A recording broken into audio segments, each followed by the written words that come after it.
Kubikwa ukuthi ngesonto ekseni eNoxolo Tavern, abalisa abangaziwa bagasele kule ndawo yokuqeda ukoma, bafike badubula abantu abangu-19 ngaphambi kokubakhuthuza.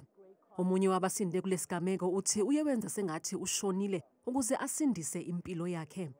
Ngikhumbula bengena emnyango, badubula, ngathi masihlale phansi, ndalala phansi, bedubula kanti kwazi kuba novusa inhloko ndibajonge kuba phaa uthi unqovusa inhloko umjonge ngakudubula. Ngoku mna ndalala phaa, kwafika omnye wandiqwetha kanje qha ndagushuluza, nokuba bendigushuluzile nam mhlawumbi ngenje ndasweleka. Umnikazi waleli bhizinisi uthi akabazi ubuthongo selokhu kwenzeke lesigameko. Andilelanga kakuhle kakuba andilelanga nalapha ekhaya ndiyoyika. Ndimane ndiphaphama ndisoyika ndibone yonke laa nto. Kunento eshushu apha esifubeni andiyazi ukuthi ndingathi ntoni. Ngathi ndingakhala kakhulu. Umndeni wakaJoja ulahlekelwe yindodana yawo ebikade ivakashile endaweni ngesikhathi kuvela lo mshophi.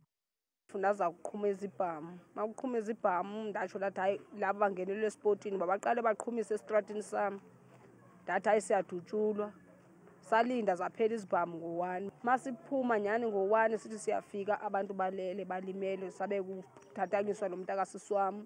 Simlayisha kwenye imoto sesayicela samphuthumisa ekliniki. La ifike washonela khona ekliniki. Ezinye izisulu bezingakahlonzwa kanti imindeni yazo iyanxuswa kuba ize ngaphambili.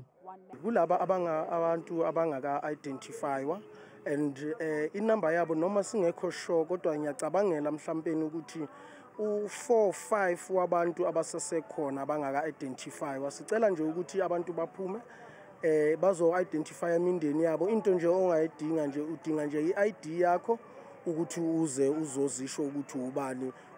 Amaphoyisa asathungatha abasolwa.